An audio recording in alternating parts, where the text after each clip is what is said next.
"You people always cause trouble." The slur echoed through the hushed courtroom, dripping from the officer's smirk like acid. Spectators stiffened. The judge's gavel hovered mid-air. Yet the target of his contempt, a poised black woman in a navy suit, merely arched an eyebrow. She adjusted her glasses, stepped to the lectern, and let the tension coil tighter. Then, with deliberate grace, she produced a slim leather wallet, flipping it open to the Department of Justice seal. Gasps rippled like thunder. The officer's swagger evaporated, replaced by stunned silence as power reversed hands before everyone's widening eyes in that instant. Sasha Henderson woke up in her small, comfortable townhouse on the outskirts of Easton City, with a sense of numb anticipation. She'd had these fluttering nerves in her stomach for the past week, ever since she found out her request for a protective order was finally hitting the docket. For any average citizen, the looming presence of a legal challenge can be nerve-wracking. But Sasha was no average citizen. She was a discreet senior legal advisor within the Department of Justice, a role she had kept hidden from almost everyone in her hometown. The morning light slanted through her bedroom blinds, painting stripes of gold on her soft gray comforter. Sasha closed her eyes for a moment, recalling the events that led to this day. She had returned to Easton City only a few months ago, taking an extended leave from her duties at the DOJ. Officially, she'd come back to care for her ailing grandmother. Unofficially, she had grown tired of whisper networks and hidden truths. She came to confront personal matters that had haunted her. Old injustices, unspoken pain, and a creeping sense that Easton needed more than backroom negotiations in Washington. It needed a reckoning. Yet Sasha believed in playing the game of modesty. People around her simply thought she was a diligent clerk working for a small law firm. They had no inkling of her powerful connections or the reason she'd become a lawyer in the first place. She looked around her bedroom.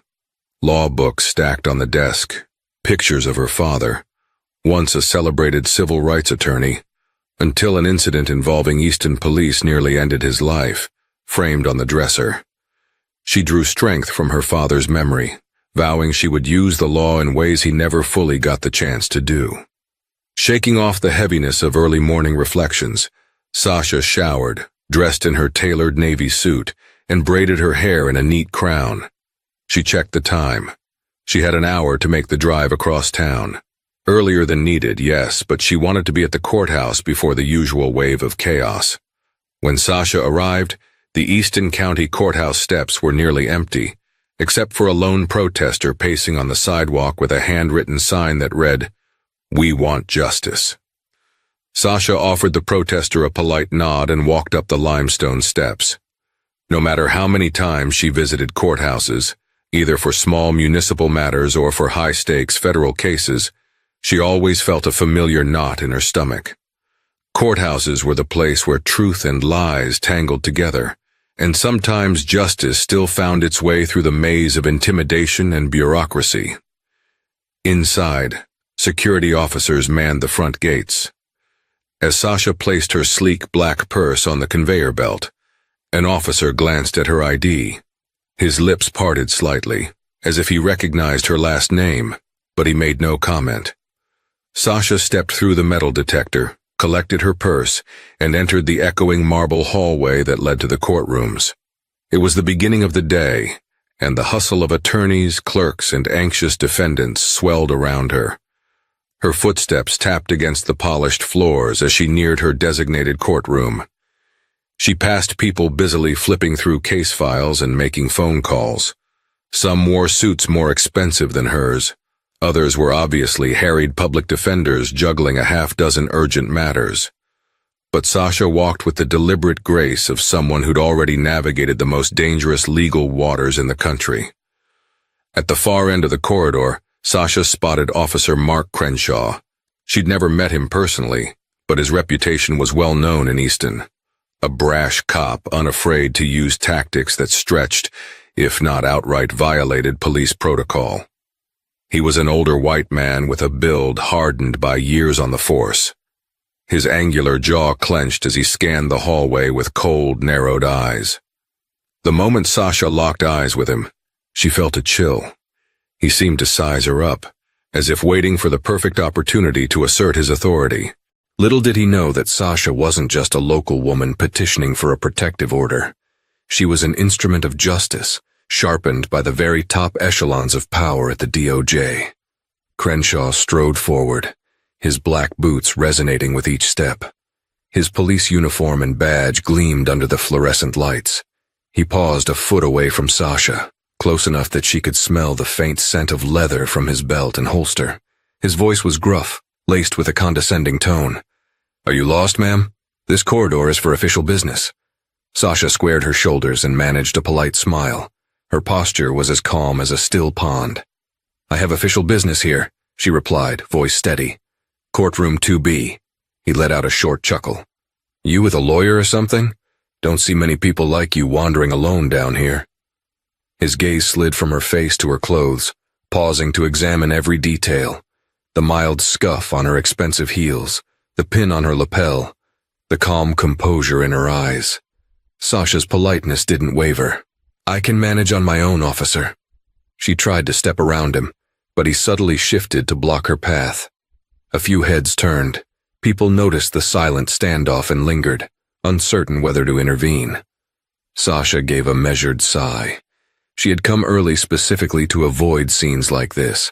Her objective was to keep her identity under wraps until absolutely necessary.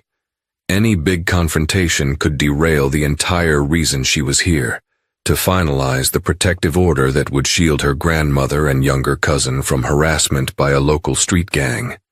And ironically, Sasha also intended to gather more intel on a separate matter. Rumors indicated a certain local police element might be complicit in funneling information to that gang. "Let me give you a piece of advice," Crenshaw said, leaning in as though sharing a secret. "When you're in court, try not to stand out. Judges don't like grandstanding from folks who think they know more than they do." Sasha's expression remained placid. "Thank you for your advice."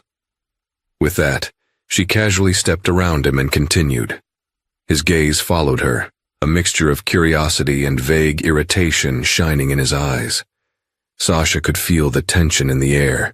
She was used to intimidation tactics, but rarely had she encountered them so openly in a mere courthouse hallway. Courtroom 2B looked like hundreds of other courtrooms Sasha had seen. Rows of wooden benches, fluorescent lights overhead, polished floors that squeaked if you didn't step carefully.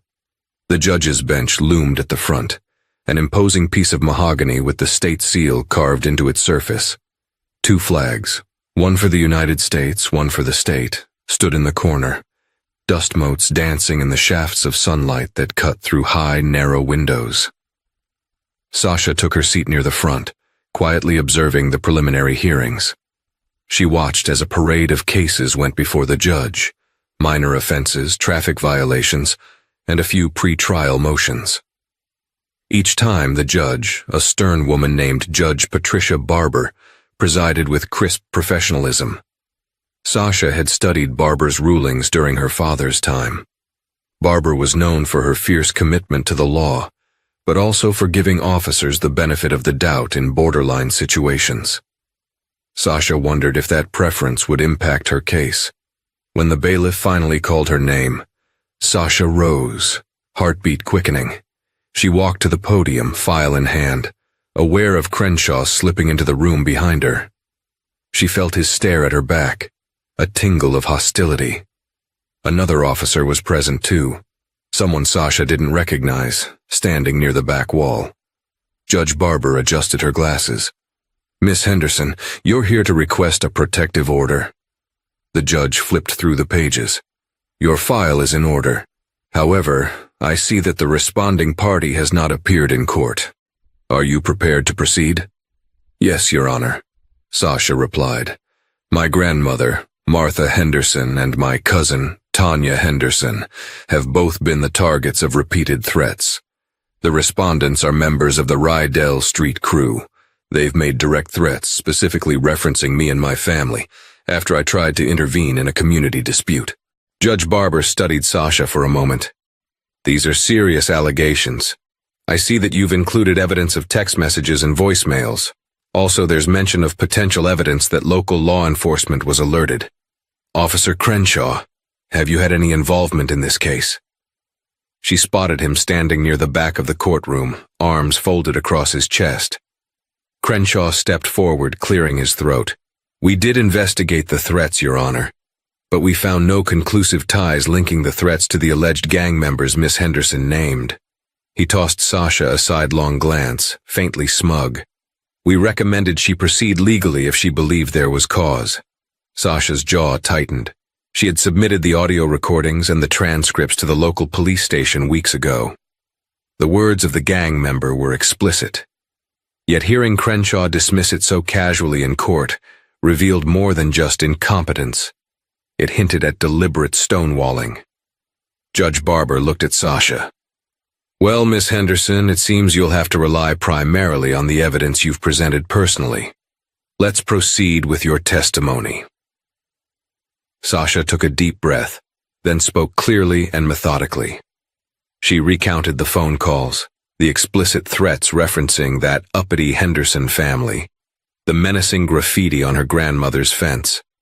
She explained how her father had once represented clients in a landmark civil case that forced the Easton PD to adopt new training procedures for racial profiling. That victory had made the Henderson name a point of contention among certain officers and criminals alike. She presented the text messages, their profanity-laced lines displayed as printed copies. The entire courtroom listened in hushed silence. Sasha spared a brief glance at Crenshaw, who watched her with hawk-like intensity. She couldn't tell if he was irritated or just waiting for a chance to discredit her. When she finished, Judge Barber nodded slowly. I find that the evidence is substantial enough for a temporary protective order to be issued. However, we'll need a hearing to finalize it. Miss Henderson, the formal hearing date will be set for next month. Until then, I'm granting a temporary restraining order. Relief washed over Sasha. It wasn't a complete victory, but it was a major step toward protecting her family. She thanked the judge, gathered her documents, and turned to leave the podium. That was when she saw Crenshaw, arms still folded, waiting like a patient predator by the side door of the courtroom. The moment Sasha stepped into the hallway, he was there. Impressive performance in there, Crenshaw sneered. You must have some good connections. His tone dripped with sarcasm. Sasha faced him, her posture unwavering. I have the truth, that's usually enough. He took a step closer, once again invading her personal space. The corridor was quieter now, the main wave of morning cases finished. You think you're special?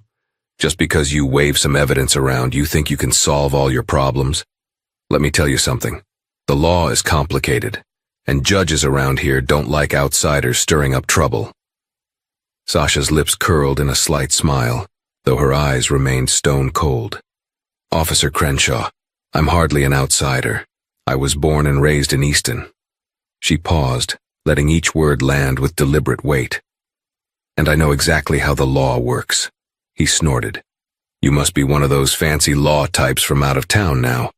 Maybe you learned a few tricks, but let's be real here. You're just another case file. We see folks like you every day screaming about harassment. 9 times out of 10 they're lying or exaggerating, trying to get special treatment. Sasha let the insult pass without biting back. She had bigger plans for him. He just didn't realize it yet. I have more than enough evidence, officer. He took another step, lowering his voice so that only she could hear. You watch yourself. This might be a small city, but we've got big city problems. You start stirring the pot, you might not like what comes boiling out. Sasha's heart thudded, but her expression remained composed. She recognized a threat. The old Sasha might have exploded in anger or retreated in fear, but the Sasha who spent years in federal litigation, who sat across from senators and hammered out justice reform bills, was made of steel. She simply gave him a curt nod. Noted, she said softly and walked away, leaving him standing there. Once out of Crenshaw's sight, Sasha slipped into an empty alcove near the stairwell. She pressed her back against the cool marble wall and took a moment to breathe. An old wave of memory hit her, sudden and painful. She was 13 years old again, standing beside her father outside this very courthouse. He had just lost a preliminary hearing in a discrimination case against the Easton PD. He had been so frustrated, so angry that justice seemed out of reach. Yet he hugged Sasha and told her, "Patience, baby girl. The law is slow, but it can be the most powerful weapon if you don't give up. Patience and persistence." Her father eventually won that case on appeal. The PD was forced to adopt new rules and pay damages to the families who'd been wronged. That victory was short-lived, though. Soon after, one of the officers involved in the suit assaulted him in a restaurant parking lot. Her father survived, but the beating made national headlines for a short while, leading to more scrutiny of the department.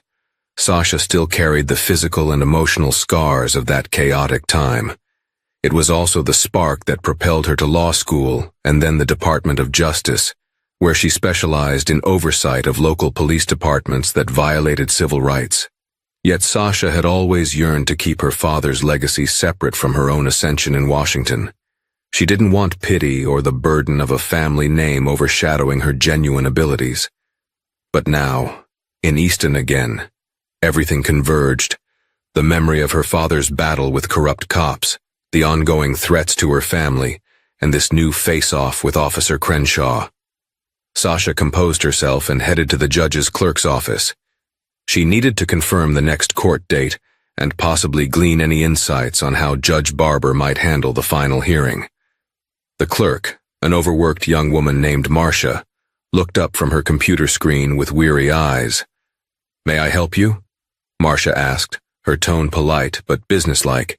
Sasha smiled warmly. "I just wanted to double-check the date and ask if the judge typically requires any additional documentation for the final protective order." Marcia sighed, rubbed her temples, then scrolled through a digital calendar. "Your hearing is set for next month on the 12th, 9 a.m. As for documentation, the judge usually likes to see any supplementary evidence that became available after the initial request. Also, character statements can help if the respondent chooses to contest." Sasha nodded and handed over a business card. Well, not her official DOJ card. She had a separate card listing only her name and a secure email. "If anything changes, please let me know immediately." Marcia took the card, glanced at it. "All right, Miss Henderson, I'll do that." Sasha turned to leave, then paused. Her instincts told her to ask, "By the way, do you happen to know how Officer Crenshaw is connected to these cases? It seemed like he was specifically called in to address questions about my petition." Marcia gave a slight shrug. "He's been around for years, has some ties to certain legal figures. The judge calls him in for input on local cases involving possible gang threats. Guess they figure he knows the local street scene well." Sasha thanked her. As she left the office, her mind began spinning a web of connections. If Crenshaw was a favored officer for the court's testimony, that might give him undue influence on the judge's decision. Sasha needed to be prepared. Later that afternoon, Sasha found herself driving to a small cafe across town, where she was scheduled to meet an old friend from high school, Cora Westfield, now a reporter for the Easton Tribune. Cora had always been the fearless truth seeker, printing edgy stories even in the school paper. Over the years, they'd kept in touch sporadically. If anyone in Easton had the scoop on local police corruption or ties to the Rydell Street crew, Sasha guessed it would be Cora. The cafe was cozy, with mismatched chairs and a chalkboard menu boasting locally roasted coffee. Sasha arrived early, claiming a small corner table. While waiting, she sipped on a latte and gazed out the window at downtown Easton. Gentrification was on the rise, with new shops pushing out old businesses. Crime had shifted from some neighborhoods to others. It was a city in flux, uncertain of its identity. Cora breezed in, wearing jeans and a blouse, her press badge clipped to her shoulder bag. Sasha stood and they embraced briefly. It felt good to see a familiar face, even under these tense circumstances. "How are you, Sasha? I heard you're back in town. Sorry about your grandma's health issues," Cora said. Genuine concern etched across her features. Sasha nodded. "She's hanging in there. Thank you. I'm mostly worried about the threats right now." They settled at the table. Cora's eyes flickered with curiosity. "Yeah, I heard from someone at the courthouse that you filed for a protective order. Something about the Rydell Street crew? Sasha let out a slow breath. That's the gist of it, but there's more. There's a cop, Officer Mark Crenshaw, who seems too interested in blocking my progress. I don't want to jump to conclusions, but my gut says he's tied up in something shady. Cora nodded, a glimmer in her eye.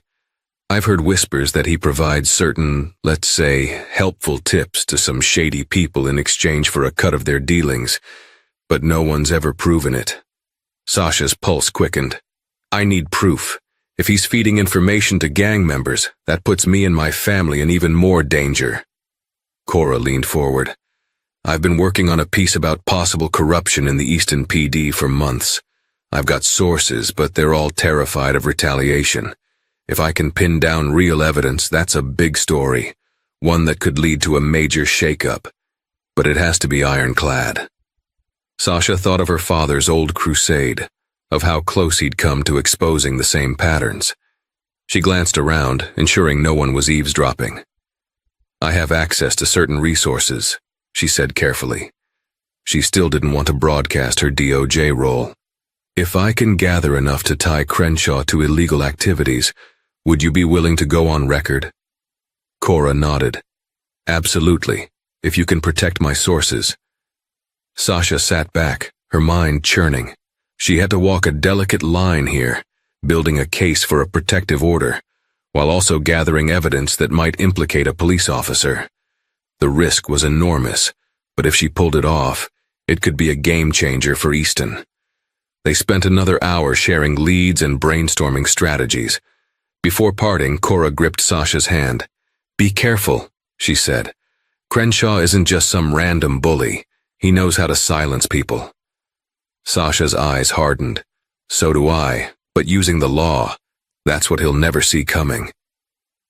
That evening, Sasha returned to her grandmother's house. It was a modest, single-story home in a neighborhood once filled with working-class families. Now, abandoned houses dotted the block, and the streetlights were dim. Sasha's grandmother, Martha, was dozing on the couch, her crocheted blanket pulled up to her chin. Sasha gently checked her temperature and medications. Martha stirred, offered a weak smile, then fell back to sleep. Sasha settled into the old recliner in the corner of the living room. She set up her laptop on a folding tray and began her own investigation into Officer Crenshaw. Using her secure DOJ login through a VPN, she accessed publicly available records, cross-referencing them with internal bulletins to which she had limited clearance.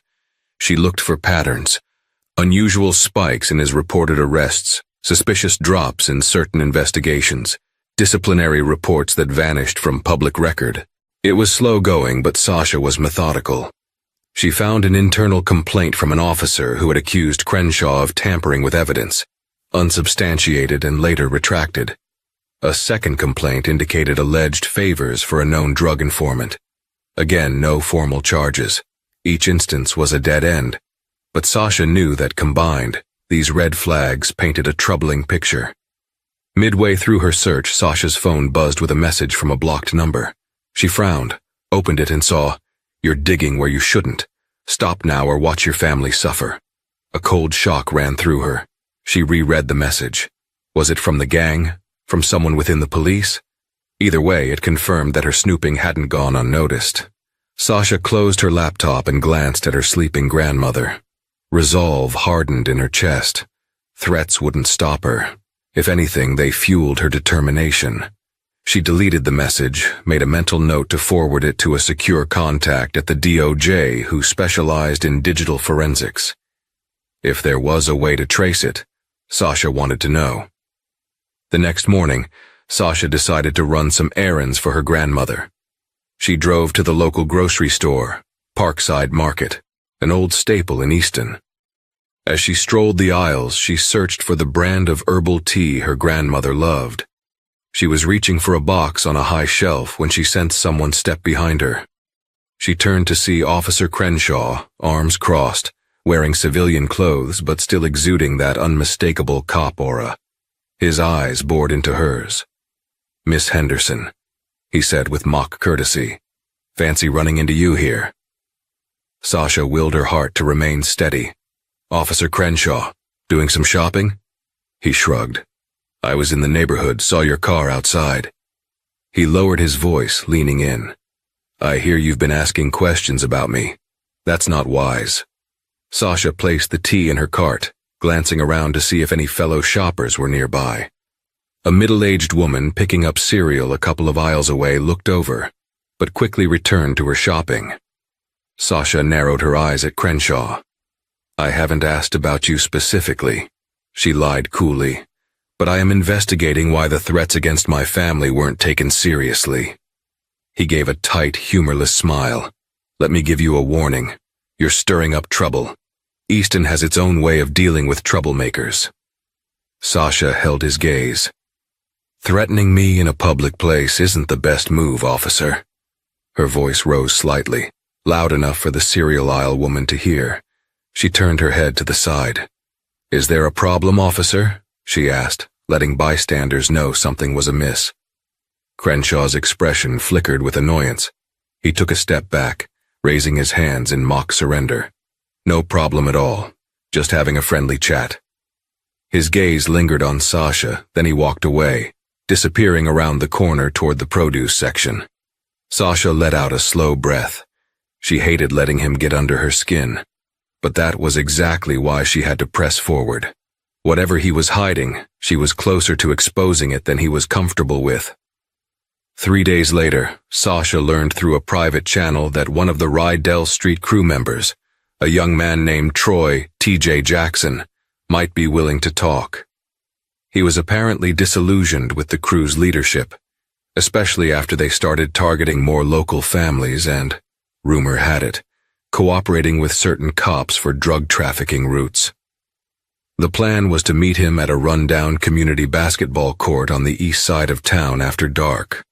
Sasha was no stranger to risky meetings. During her DOJ tenure, she had debriefed numerous confidential informants. Still, this was different. This was her hometown, and she was personally invested. She parked her car a block away under a broken streetlight, carefully scanning the area. The basketball court was surrounded by a chain-link fence. Under flickering lights, she saw TJ waiting near the bench. Wearing a hoodie, TJ looked barely out of his teens, his face a mixture of defiance and fear. Sasha approached cautiously, hands visible. "TJ," she called softly. He jerked his head around. "Yeah, you the lady asking questions?" Sasha nodded. "I just need some information. You said you know about connections between the Rydell crew and—" He cut her off with a raised hand. "Shh. Look, I'm not saying names, that's how you get yourself killed. But I can tell you this. We got a cop who warns us when the big busts are coming. In exchange, we pay him. He keeps an eye on people who cause trouble for the crew." Sasha's chest tightened. "People like me?"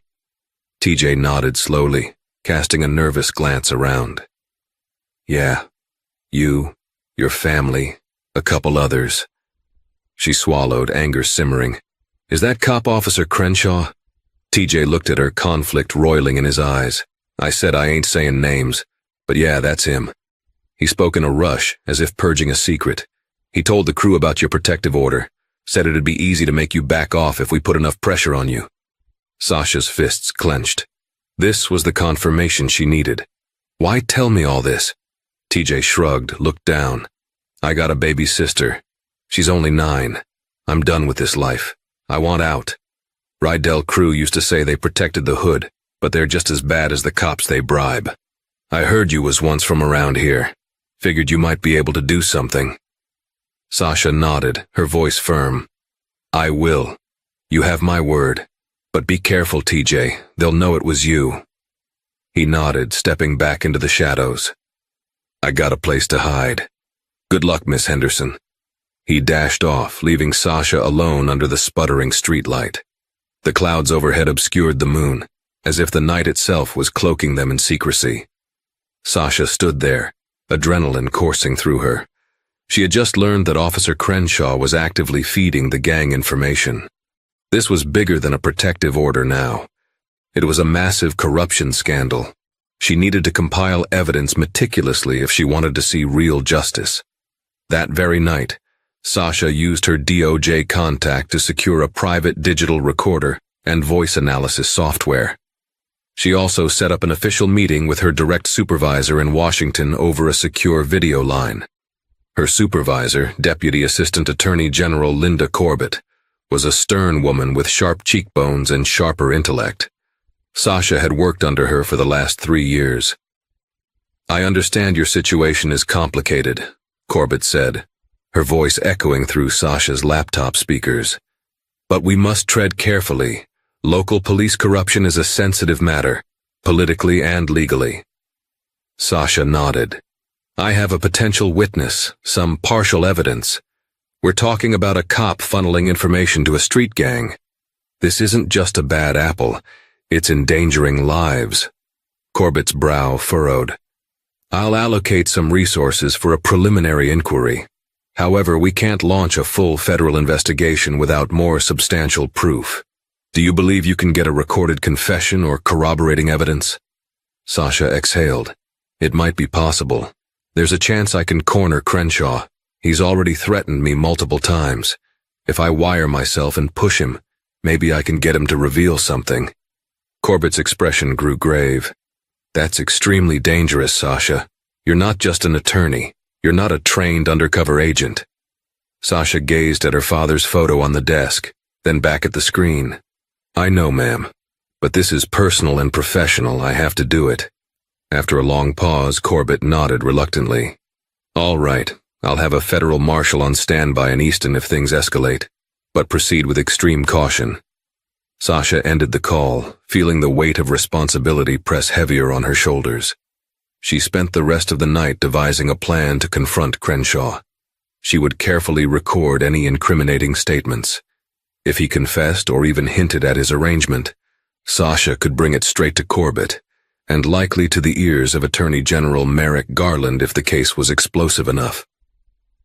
The next day, Sasha stationed herself in her car outside the Easton Police Department.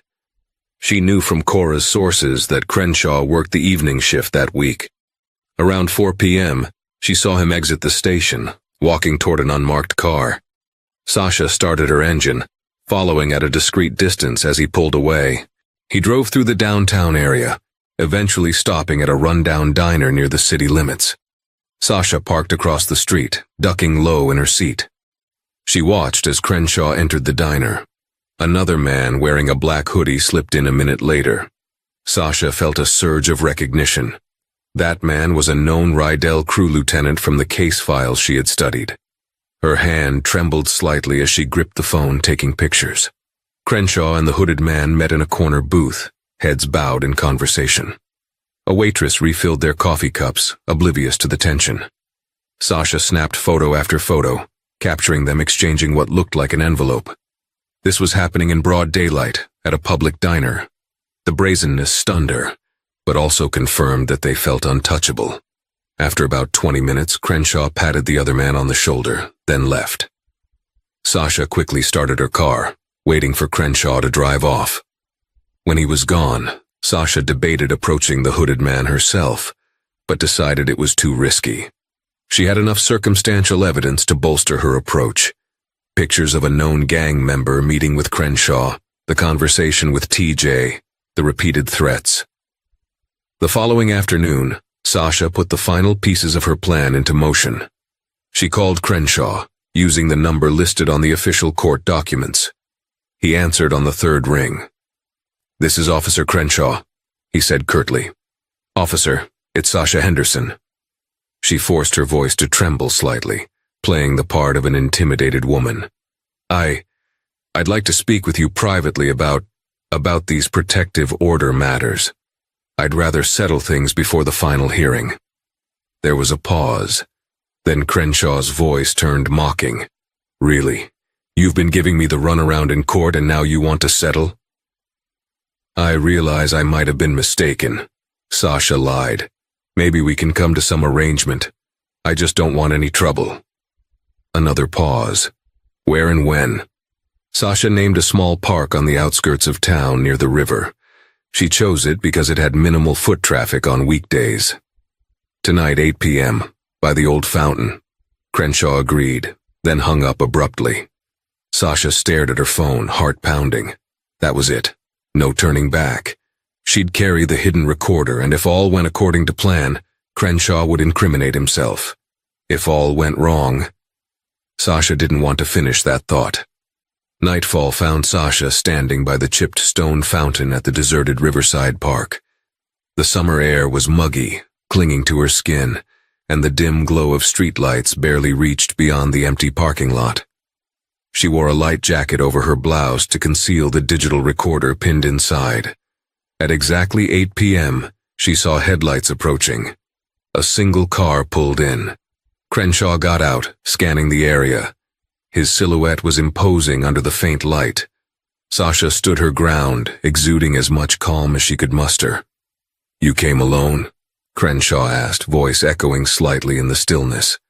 Sasha nodded, raising her empty hands. "Just me."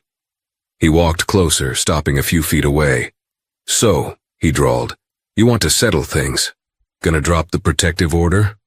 Sasha forced a nervous chuckle. "Look, I know you. Have certain connections in Easton. I don't want my family harmed. I'm willing to compromise." Crenshaw regarded her, suspicion in his eyes. "You sure changed your tune fast. Last time we talked, you were all about justice and evidence." He stepped closer, well into the radius of the tiny microphone hidden in Sasha's lapel. "What do you really want from me?" Sasha took a breath. "I want you to stop feeding information to the Rydell crew about me and my family. If you do, I'll stay out of your business." The tension crackled in the air. For a moment, Sasha thought Crenshaw might lash out physically, but instead he let out a low, humorless laugh. "You think it's that simple, girl? This town runs on deals. Who do you think your fancy lawyers in Washington are going to believe?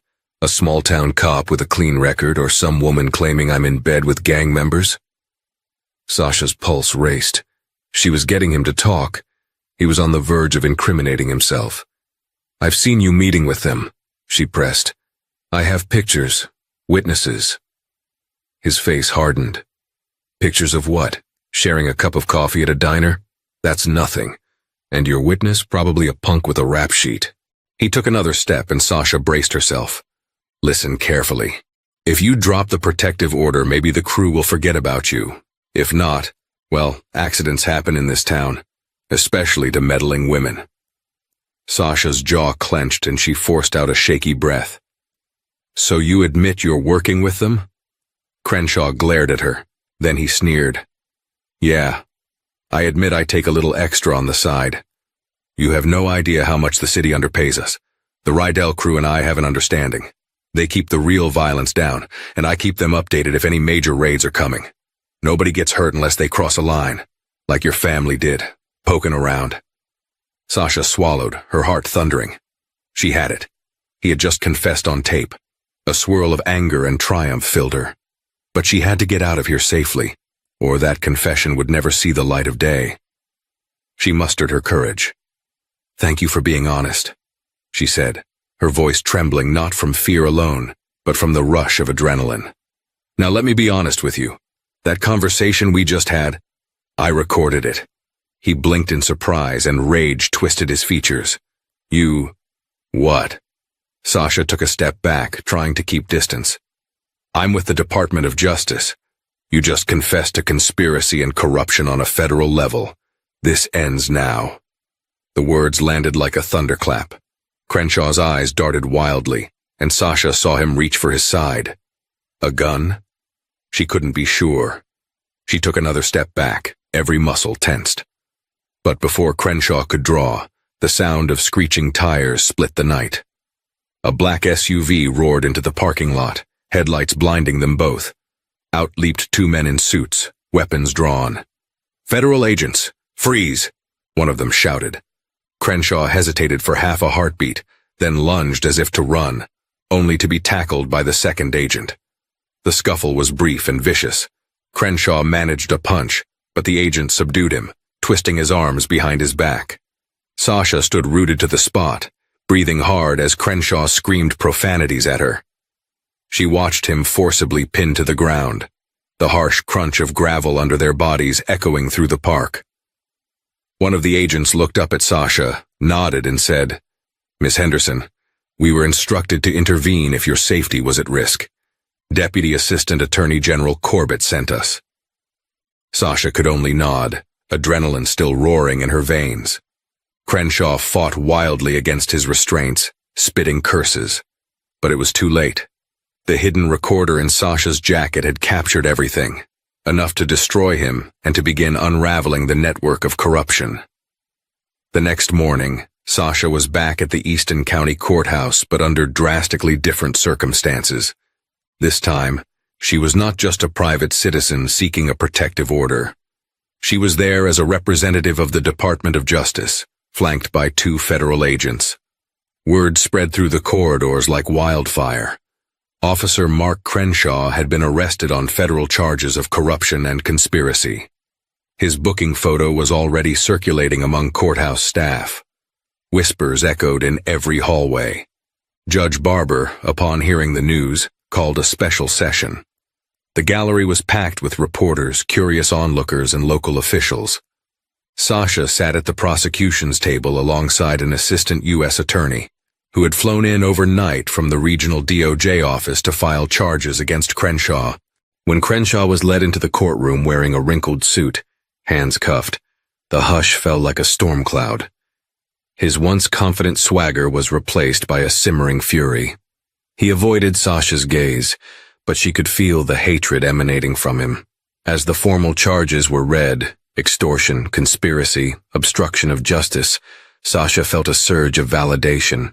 She thought of her father, of the nightmares that plagued her family for years.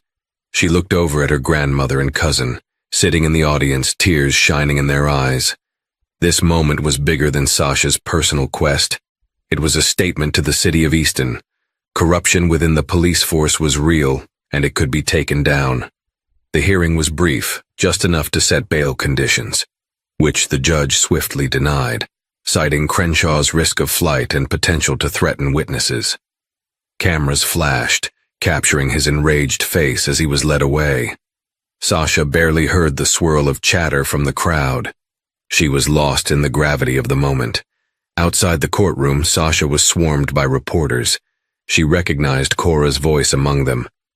Sasha, is it true you work for the Department of Justice? How long have you been investigating Officer Crenshaw?" Sasha took a small breath, ignoring the sea of microphones thrust near her face. "I'm a senior legal advisor with the DOJ," she confirmed. "Due to personal threats against my family, I came to Easton under the guise of private business. During that time, I discovered sufficient evidence of corruption involving Officer Crenshaw and the Rydell Street crew. I can't comment further on an ongoing federal investigation." With that, she hurried away, feeling both relieved and strangely exposed. Her cover was blown, but it no longer mattered.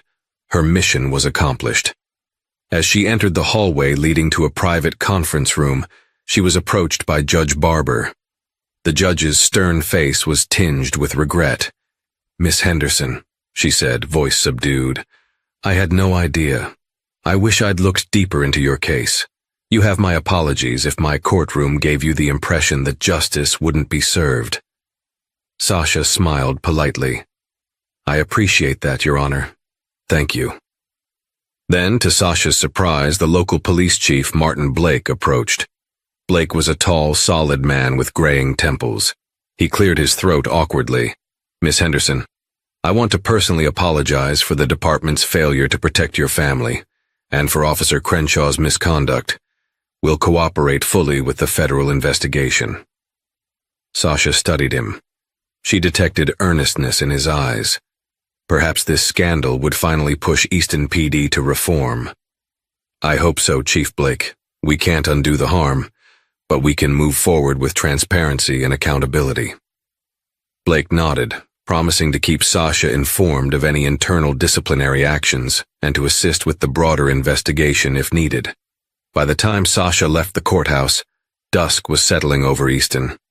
The city skyline glowed under a purple-orange horizon. She stepped out onto the wide courthouse steps, gazing at the stately pillars and the swirling throng of people below.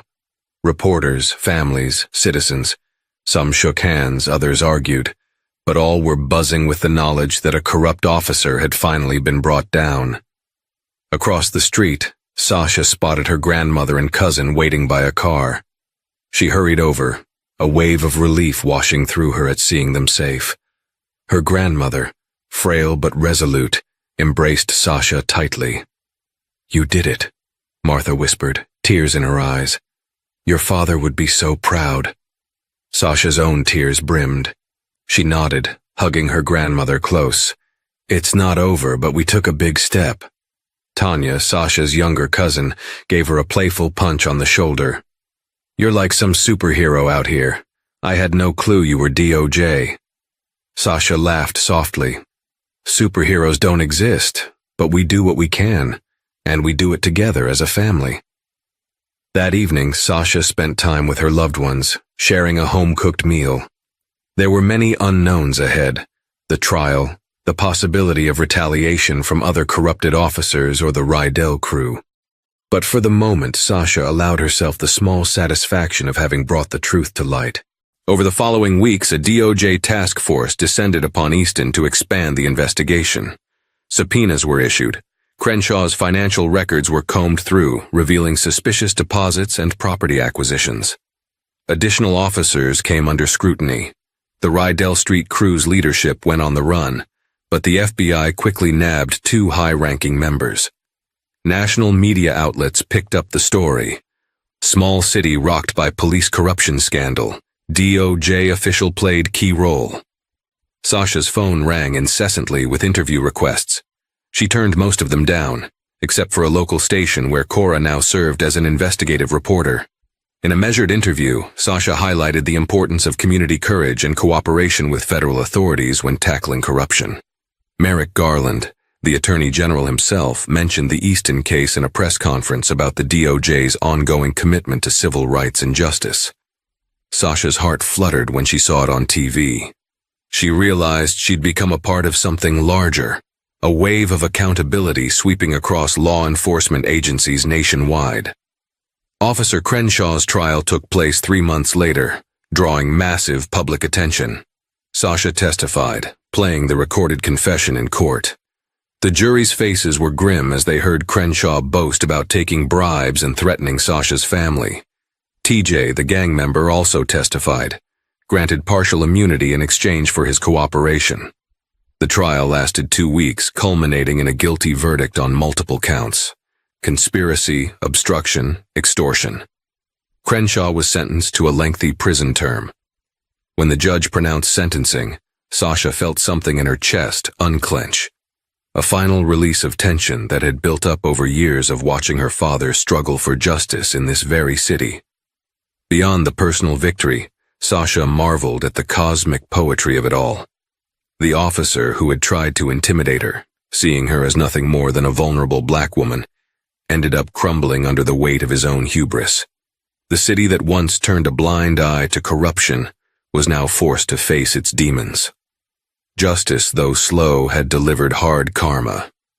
This gripping journey from intimidation to vindication is a reminder that true power lies in perseverance, truth, and the commitment to do what's right, no matter how intimidating the odds. Sasha Henderson, thought to be just another face in the crowd, transformed into a catalyst for sweeping change by revealing her hidden position at the Department of Justice. Officer Crenshaw, whose confidence was built on fear and manipulation, learned the hard way that no one is above the law.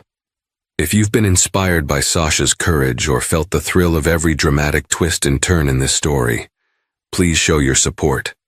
Hit the like button, share this video with your friends, and subscribe to the channel so you don't miss our next gripping tale of justice served.